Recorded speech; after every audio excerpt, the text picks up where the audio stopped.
नमस्कार दोस्तों, मैं डॉक्टर संतोष केसरी केसरी आर्ट में आपका स्वागत करता हूं। इस चैनल में मैं आपको TGT, PGT, DSSB, NVS, KVS, assistant professor और जितनी भी कला विषय की परीक्षाएं होती हैं उन सब के संबंधित तैयारी करा रहा हूं। तो आप लोग इस चैनल को जरूर देखें और वीडियो को पूरा देखें। इसमें आज का जो मैं टॉपिक रखा हूं, कुछ शॉर्ट प्रश्न हैं जो कई बार परीक्षाओं में आ चुके हैं।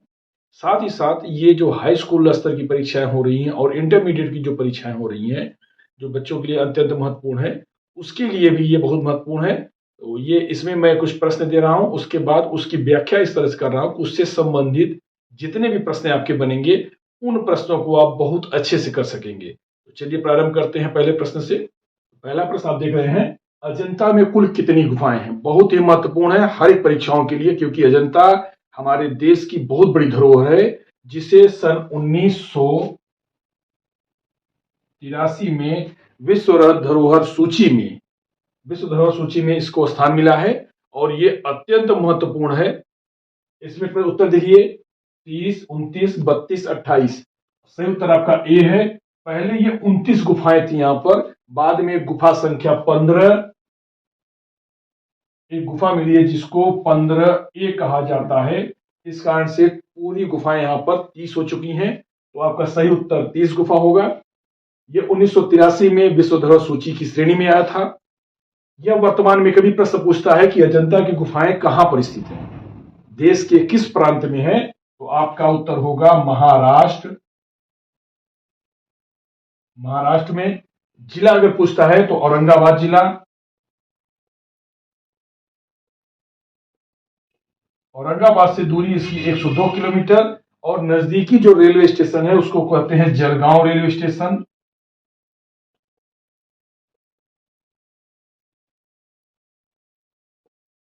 यहां से दूरी 59 किलोमीटर की दूरी पर स्थित है। अजंता की गुफाएं अत्यंत महत्वपूर्ण है, ये आपसे जरूर पूछा जाएगा। इसका जो विषय वस्तु है वो बौद्ध धर्म से संबंधित है। बौद्ध धर्म से संबंधित है। ये भगवान बुद्ध के जातक कथाओं पे, जातक कथा का आशय होता है। देखिए, जातक कथा आपसे बहुत पूछा जाएगा, इसको भी जान लीजिए। जातक कथा, जातक कथा गौतम बुद्ध के पूर्व जन्मों की कहानियां कही जाती हैं। जो गौतम बुद्ध ने बहुत सारे जन्म लिए थे बुद्ध बनने के पूर्व, उन कथाओं को जातक कथा कहा जाता है, जिनकी संख्या 547 है। इन कभी गौतम बुद्ध हाथी के रूप में थे, कभी चींटी के रूप में, कभी राजा के रूप में, भिन्न भिन्न जो उनके जन्म हुए हैं उनको जातक कथा कहा जाता है। इन्हीं जातक कथाओं का चित्रण इन गुफाओं में है, जो विश्व की बहुत बड़ी धरोहर मानी जाती है। हमारे देश की तो सम्मान ही मान सकते उसको है, बहुत बड़ा स्थान इसका है। तो अजंता की गुफाओं 30 गुफाएं हैं।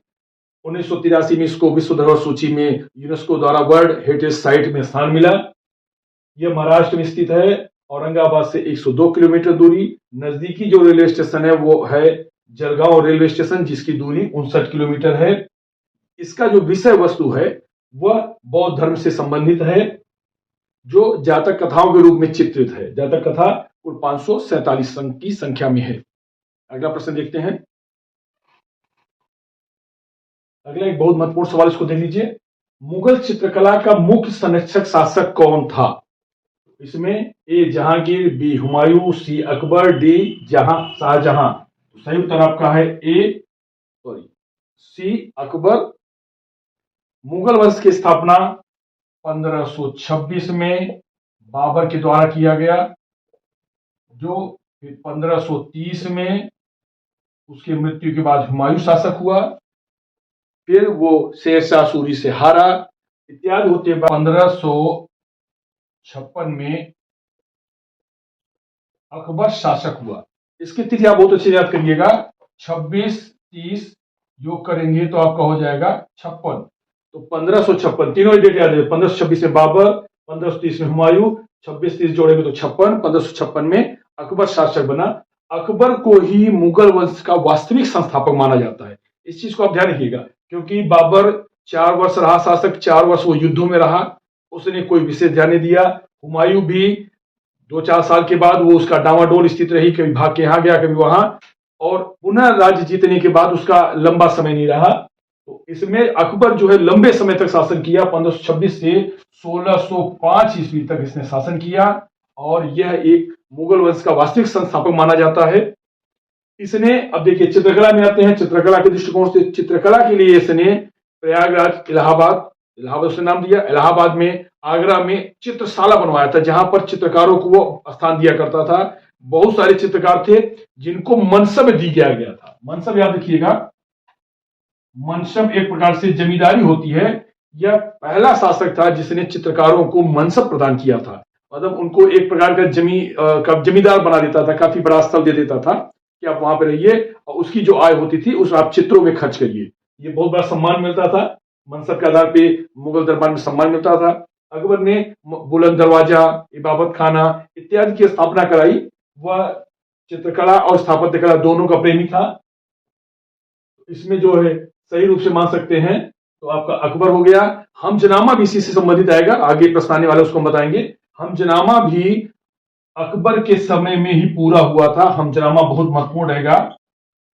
हमजनामा से संबंधित कई बार प्रश्न आ चुके हैं और आगे भी आने की संभावना है। तो हमजनामा का चित्रण किसके समय पूरा हुआ था? अकबर के समय में। अकबर जब प्रारंभिक शिक्षा जो है वो अन्य फारसी शिक्षकों के साथ साथ चित्रकारों से भी शिक्षण उसने प्राप्त किया है। इसका सही उत्तर आपका रहेगा अकबर। अगला प्रश्न देखिए, सारे प्रश्न बहुत महत्वपूर्ण है, इस पर ध्यान रखिएगा, इससे संबंधित प्रश्न आए भी हैं। चित्रकला में मानव की जो देह आकृति होती है, जो शरीर होता है, उसको कितने भागों में बांटा गया है? महत्वपूर्ण प्रश्न है। कभी कभी इसमें भाग में दिया है और कभी इसमें प्रश्न आता है अंगुल में, कितने अंगुल में। तो आज इसकी व्याख्या कर देते हैं। आपको कभी अंगुल में आएगा तब भी आप कर लेंगे, अगर भागों में पूछा है तब भी आप कर लेंगे। इसमें पहले देखिए 7.5, 8 भाग में, 9 भागों में, डी 10 भागों में। इसका सही उत्तर है आपका 9 भागों में। इसको हम समझा देते हैं। मानव आकृति को जो नापने की जो न्यूनतम इकाई थी उसको ताल बोला जाता है। एक ताल या एक इकाई जिसको कहते हैं। एक ताल बराबर 12 अंगुल। एक ताल में 12 अंगुल माना जाता है और 12 अंगुल का आशय, एक ध्यान रखिएगा, एक ताल बराबर 12 अंगुल या भाग इसको कह सकते हैं। 12 अंगुल बराबर एक ताल या एक भाग, या इसको कह सकते हैं सिर। एक बार परीक्षा में आया था कि एक सिर में कुल कितने अंगुल, तो 12 अंगुल या एक ताल, ये इसकी इकाई हुई। सिर हमारे मानव की इकाई होती है, इसको हम इकाई मानते हैं। तो अगर हम 9 देखते हैं तो 12 अंगुल गुणित के 9, 108 अंगुल। अगर इसके आधार पर देखा जाए, अगर अंगुल में पूछा है कि मानव कुल कितने अंगुल में होता है तो 108। ऊंचाई कितनी होती है? 9 ताल में या 9 भाग में। 9 भाग, एक ताल बराबर 12 अंगुल या एक ताल बराबर एक सिर। सिर की जो है ऊंचाई 12 अंगुल मानी जाती है और पूरा शरीर जो है 108। इसमें ध्यान रखिएगा, इसमें वर्गीकरण किस तरह से किया गया है हमारे शिल्पाचार्यों ने। उन्होंने कहा है कि वामन या जो छोटा बालक कुमार है उसकी ऊंचाई 5 ताल। कुमार या बालक 5 ताल इसकी ऊंचाई। या इसके बाद सामान्य पुरुष की ऊंचाई, अगर सामान्य पुरुष पूछा है, सामान्य पुरुष 8 ताल। आदर्श उत्तम पुरुष जिसको कहते हैं, उत्तम पुरुष, उत्तम पुरुष की ऊंचाई 9 ताल। तो हमारा जो ये उत्तर होगा 9 ताल में। उसके बाद क्रूर पूछता है, क्रूर व्यक्ति का जो है दुष्ट, उनका दिखाता है क्रूर व्यक्ति का 12 ताल। इसको ताल के याद रखिएगा, इससे संबंधित प्रश्न आ सकते हैं। और राक्षस का दिखाया है 16 ताल, मतलब उनकी ऊंचाई इतनी ज्यादा होती थी। प्राचीन के समय में दिखाया जाता था। महाभारत में भी इसका उल्लेख है कि भीम वगैरह का शरीर बहुत बड़ा होता था। तो इसके अनुसार आप इसको याद रखिएगा। इससे संबंधित कोई भी प्रश्न पूछता है तो आप लोग कर सकते हैं। हाँ, एक बात ध्यान रहे, जो नवीन शैली है जो अभी चल रही है चित्र शैली के आधार पर, सबसे आदर्श ऊंचाई ये मानी जाती है पुरुष की 7.5 भाग। सिर का 7.5 भाग, तो सिर एक हो जाएगा, 7.5 पर 8.5, 9 पहुंच जाएगा, ये 7.5। और स्त्री की ऊंचाई मानी पूछी जाए, स्त्री की ऊंचाई 6 ताल या 6.5 ताल, ये स्त्री की ऊंचाई होती है। अब इसी में एक इसके साथ एक सिर का ताल जुड़ जाएगा तो ये 7 हो जाएगा, ये 7.5 हो जाएगा। तो अगर इससे संबंधित कोई भी प्रश्न आएगा तो आप लोग उसको बेहतर तरीके से कर सकेंगे। खासकर ये आप याद रखिएगा, अंगुल में, अंगुल से भी संबंधित प्रश्न पूछे जा चुके हैं कि मनुष्य का शरीर कुल कितने अंगुल में होता है, तो 108 अंगुल 9 ताल। भारत में कंपनी शैली का मुख्य केंद्र था, 4 स्थान दिया है, बंगाल, आगरा, पटना और भोपाल। इसमें आपको ये महत्वपूर्ण प्रश्न है, ध्यान रखिएगा, इससे संबंधित प्रश्न कई बार आ चुके हैं। इसका सही उत्तर आपका होगा पटना। कंपनी शैली, कंपनी का आशय है अंग्रेजों के द्वारा शासित, अंग्रेज को कहते हैं ना, वो कंपनी बनी थी 1600 सन में, वो हमारे देश में आई थी, तो कंपनी शैली जो है अंग्रेजों के काल से इसको कंपनी शैली कहते थे। सही उत्तर आपका पटना है। अब इसको समझिए, इसको क्यों कहते थे। जब अंग्रेजों का शासन पूरे देश में फैल गया, पूरे जगह उनका शासन हो गया, जो राजा महाराजा थे वही चित्रकारों को आश्रय दिया करते थे। चित्रकार जब चित्र बनाते थे, राजा महाराजा उनको बख्शीश देते थे, इनाम देते थे, जो भी चित्र बनते थे खुश होके। लेकिन जब राजा महाराजाओं का शासन जो है अंग्रेजों ने छीन लिया, तो अंग्रेज शासक हो गए, और जो राजा महाराजा थे वो एक प्रकार से आर्थिक रूप से बिल्कुल कमजोर हो गए। बस उनको एक थोड़ा बहुत अमाउंट मिलता था जीवन यापन करने के लिए, तो उस पैसे से वो अपना जीवन यापन करेंगे कि चित्रकारों को देंगे। चित्रकारी में बहुत ज्यादा पैसा दिया जाता था। इस कारण से जो चित्रकार आश्रयहीन हो गए, जो राजाओं के द्वारा निकाल दिए गए, आश्रयहीन हो गए, वे सब अपने जीविकोपार्जन के लिए, रोजी रोटी के लिए अपना आश्रय ढूंढने लगे। उस समय देश के मालिक अंग्रेज थे। अंग्रेजों का मुख्य केंद्र उस समय पटना था, पटना मुख्य केंद्र था।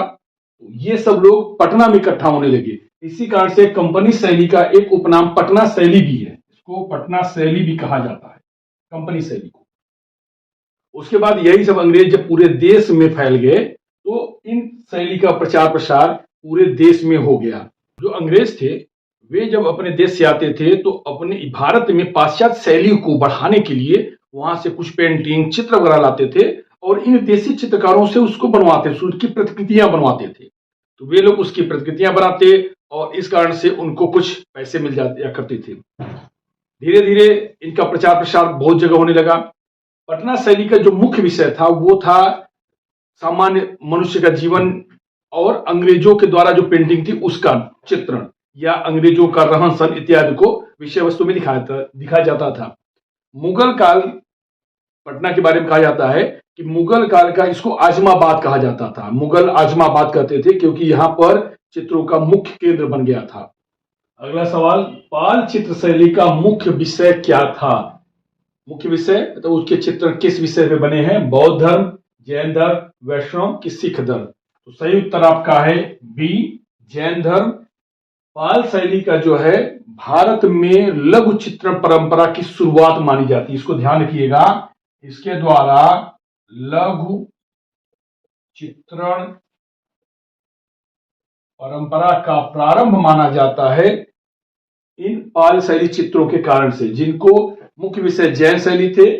पाल चित्रकारी इसलिए कही जाती है क्योंकि इसका जो संरक्षण था पाल राजाओं के द्वारा किया गया था, जो 730 ईस्वी से लेकर 1197 ईस्वी तक चला।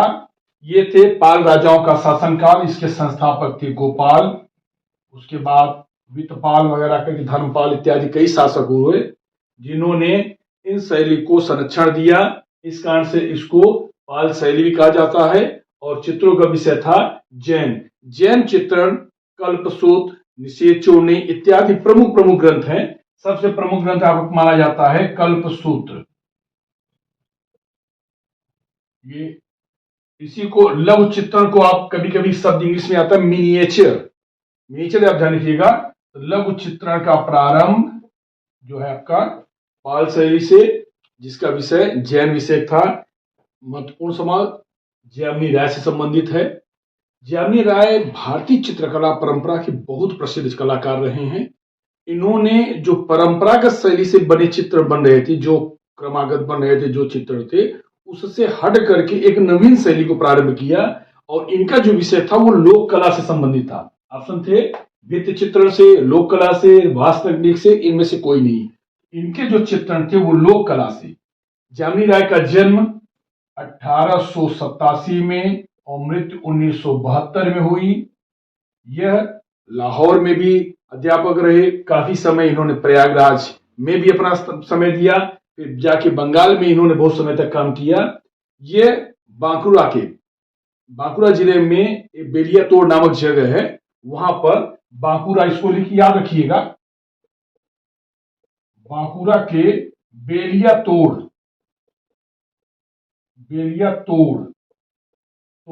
भी आता है नामक स्थान में एक जमींदार परिवार में पैदा हुए थे। इनके पिता जमींदार थे, लेकिन इनको पूरी स्वतंत्रता थी। बचपन से ही इनका जो आकर्षण था वो कुम्हारों के चित्र द्वारा बनाए गए खिलौने जो मिट्टी के बनते हैं, या जहां भी चित्र देखते थे, मूर्तियां देखते थे छोटी मोटी, उनसे बड़े प्रभावित होते थे। और इन्होंने धीरे धीरे उसको सीखा और एक चित्रण की नई विधि प्रारंभ किया जो लोक शैली पे आधारित थी। इन्होंने राम लक्ष्मण विषयक या धार्मिक बहुत सारे विषयक चित्र बनाए हैं। प्राय इनके चित्र जो थे वो लोक कला पे आधारित थे। लंबी लंबी आंखें, चेहरे से बड़ी आंखें, अगर इस तरह से चेहरा बना हुआ है तो आंखें इतनी बड़ी बनाते थे। इनके चित्रों की पहचान है बहुत लंबी आंखें बनाना। तो लोक कला से संबंधित थे यामिनी राय। इससे संबंधित यामिनी राय कहीं आता है, कहीं कहीं प्रश्न में आता है यामिनी राय। तो आप ध्यान रखिएगा, दोनों एक ही व्यक्ति हैं। अगर यामिनी राय आए तब भी इसे बहुत लोग महिला समझ लेते हैं, लेकिन ये पुरुष थे। यामिनी राय या जामिनी राय, जो भी आएगा आप इसको सवाल में ध्यान रखिएगा। लोक कला से संबंधित चित्रण। बांकुरा में जन्म हुआ था 1887 में, बेलिया तोड़ नामक स्थान पे। जमींदार परिवार से संबंधित थे और इन्होंने लोक कला पे चित्र तैयार किए हैं। बहुत ही महत्वपूर्ण टीजीटी, पीजीटी सब परीक्षाओं में, यहां तक इंटर, हाई स्कूल वगैरह में भी आ चुके हैं। बहुत महत्वपूर्ण सवाल है, इसको ध्यान रखिएगा। नर्तकी की मूर्ति, ये बहुत ही प्रसिद्ध, विश्व प्रसिद्ध मूर्ति है। आज से करीब 4000 साल पुराने, इसके बारे में बताते हैं। सिंधु घाटी से प्राप्त नर्तकी की मूर्ति किससे बनी है, किस धातु से बनी है, अगर परीक्षा पूछता है। इसके ऑप्शन देखिए, ए तांबा, बी लोहा, सी पीतल, डी कांसा। पूरा विश्वास है कि आपको आता होगा, नहीं तो इसका हम थोड़ी डिटेल में बता देते हैं। सही उत्तर आपका है कांसा। कांस्य मूर्ति इसको बोलते हैं, अक्सर लिख के आता है कांस्य मूर्ति। धातु आपकी कांसा हो गई। इसकी जो नाप है वो 4.5 इंच या 10 कहीं 5 पर लिखता है, कहीं 10.25 सेंटीमीटर। अगर कोई भी ऑप्शन आए तो आप उसको बेहतर से कर लीजिएगा। यह वर्तमान में राष्ट्रीय संग्रहालय नई दिल्ली में है।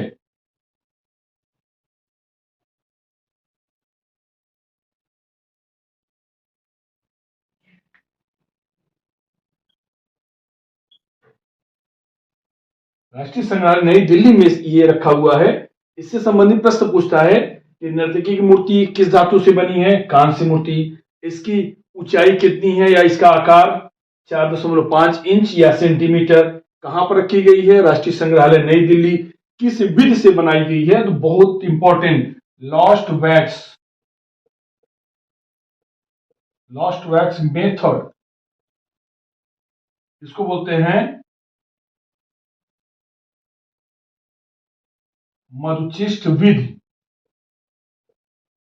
बहुत महत्वपूर्ण रहेगा मधुचिष्ट विधि या लास्ट वैक्स प्रोसेस का मतलब जो मेथड होता है, उसमें किसी भी आकार में मोम के द्वारा, मोम का सांचा बना के और उसमें मिट्टी ऊपर लगा के किसी एक छिद्र से धातु को गलाकर डाल दिया जाता है। अब उसको सूख जाने के बाद उसको निकाल देते हैं, उसको बोलते हैं लास्ट वैक्स। वैक्स माने मोम, लास्ट माने खोना, जल जाता है तो मोम उड़ जाता है और जो उसका सांचा बना था उसी आकार की मूर्ति बन जाती है। आज से 4000 साल पहले ये सब हमारे देश में विधियां थी। तो जी हमारा उस समय का विज्ञान कितना ज्यादा डेवलप था। इस मेथड को आप ध्यान रखिएगा, बहुत महत्वपूर्ण चीजें पूछ सकता है। मधुचिष्ट विधि जो है, मधुचिष्ट विधि कहां पे थी, कौन सी मूर्ति बनी है, नर्तकी की मूर्ति मधुचिष्ट विधि से बनी है। किस धातु से है, कांसा धातु से। आकार आपको पता चल गया है। राष्ट्रीय संग्रहालय नई दिल्ली में है और यह एक नर्तकी की मूर्ति है जो पूर्णतया नग्न अवस्था में है और एक हाथ में उसने ढेर सारी चूड़ियां पहनी हुई है। आकार असामान्य है, हाथ बहुत बड़ा है। ये इस तरह से जो मूर्ति है तो हाथ इस तरह से लिया, बहुत बड़े आकार में हाथ है, शरीर के अनुपात में हाथ बहुत बड़ा है। ये इसके बारे में बताएं, काफी महत्वपूर्ण प्रश्न रहेगा आपके लिए। की श्रृंखला में देखिए, आधुनिक भारतीय चित्रकला में संत चित्रकार किसे कहते हैं? संत चित्रकार, इस शब्द पे आप विशेष ध्यान रखिएगा। संत चित्रकार, ए राजा रवि वर्मा, बी क्षेत्रेंद्रनाथ मजूमदार, सी नंदलाल बोस की डी असित कुमार हल्दर। तो सही उत्तर है आपका राजा रवि वर्मा। राजा रवि वर्मा का जन्म 1848 में केरल के किलिमन्नूर नामक स्थान में इनका जन्म हुआ था। यह राज परिवार में इनका जन्म हुआ था। इनका विवाह भी राज परिवार में हुआ था और इनकी मृत्यु 1906 में हुई थी। इससे संबंधित प्रश्न आते हैं, इसलिए हमने सब इसका डेट भी लिख दिया। इसमें जन्म हुआ था, 1906 में मृत्यु हुई थी। ये भारतीय आधुनिक चित्रकला के प्रथम चित्रकार माने जाते हैं। इनसे संबंधित प्रश्न जरूर बनते हैं। बहुत महत्वपूर्ण व्यक्ति हैं राजा रवि वर्मा। इनको आधुनिक भारतीय चित्रकला का आधुनिक प्रथम चित्रकार माना जाता है। इन्होंने, अब इनको संत चित्रकार क्यों कहते हैं इसको समझ लीजिए। इनके जो चित्र विषयक थे, ज्यादातर चित्र इन्होंने रामायण, महाभारत और पौराणिक कथाओं पे इन्होंने चित्रण किया। नल दमयंती और शकुंतला, दुष्यंत, महाभारत, रामायण और पौराणिक कथाओं पे पूरा चित्रण जो था वो भारतीय परंपरा और देवी देवताओं पे आधारित था। इसलिए इनको संत चित्रकार कहा जाता था। एक समय इनके चित्रों की मांग बहुत ज्यादा बढ़ गई थी। इस कारण से इन्होंने मुंबई के पास एक स्थान है, मुंबई के पास में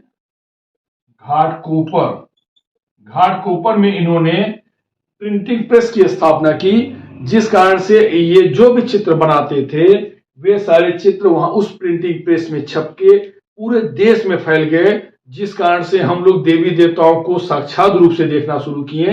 क्योंकि उसके पहले हम लोग इमेजिन करते थे ऐसे दिखते हैं, और राजा रवि वर्मा ने उन देवी देवताओं को एक रूप में दिखाया, क्योंकि वो पूरे देश का भ्रमण किए, नाटक मंडली, रामायण महाभारत में उन पात्रों को देखा और कुछ अपने मन से परिवर्तन करके देवी देवताओं को रूप उन्होंने चित्र में उतारा और उनके वो चित्र पूरे देश में प्रिंटिंग प्रेस के द्वारा फैल गए।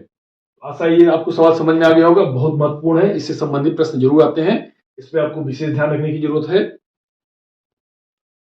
प्रागैतिहासिक चित्रों में ये प्रश्न बहुत महत्वपूर्ण रहेगा आपके लिए। भारत में प्रागैतिहासिक चित्र जिराफ ग्रुप कहां पाया गया है?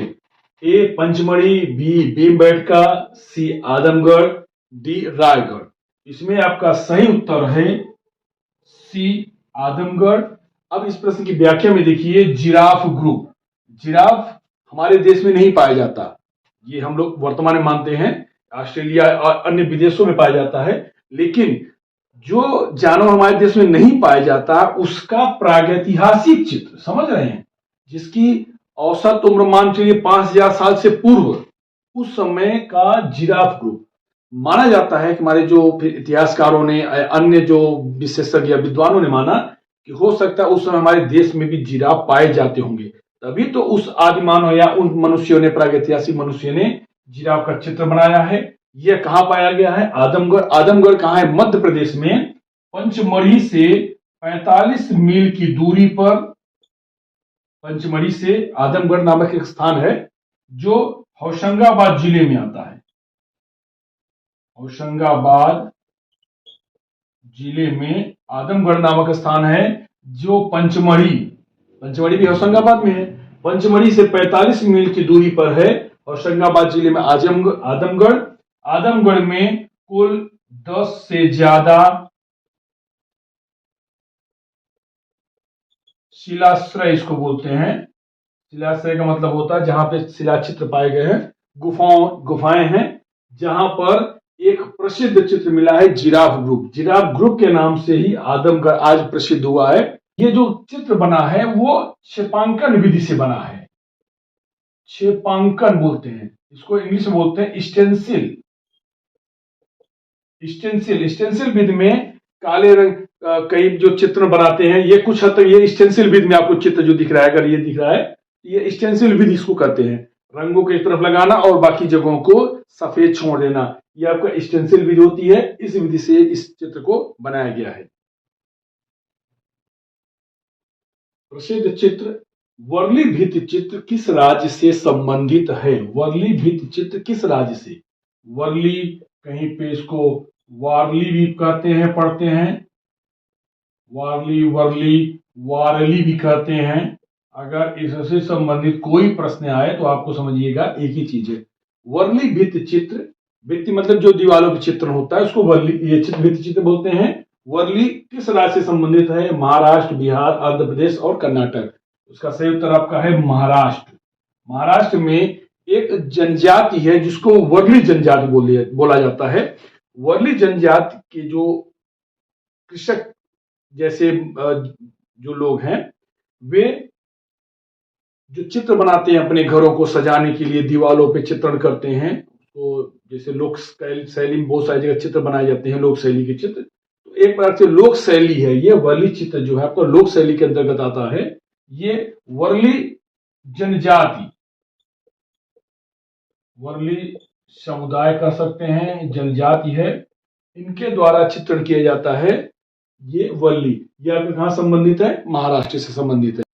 महत्वपूर्ण प्रश्न का देखिए, उस भूतपूर्व प्रधानमंत्री का नाम बताइए जो चित्रकार भी था। तो ये प्रधानमंत्री का जो पद होता है बहुत ही महत्वपूर्ण पद होता है। पूरे देश का शासन प्रशासन उनके हाथ में, बहुत अत्यधिक व्यस्तता में भी चित्र बनाना, तो ये कितना समय उनको मिल पाता था चित्र बनाने के लिए, फिर भी वे ऐसे प्रधानमंत्री थे जो उस व्यस्तता में भी समय निकाल के चित्र बनाया करते थे, और उनकी चित्रों की प्रदर्शनी भी लगी है। ऑप्शन देख लीजिए, ए बीपी सिंह, बी चंद्रशेखर, सी इंद्र कुमार गुजराल, डी नरसिम्हा राव। तो सही उत्तर आपका है ए वीपी सिंह। वीपी सिंह का पूरा नाम विश्वनाथ प्रताप सिंह।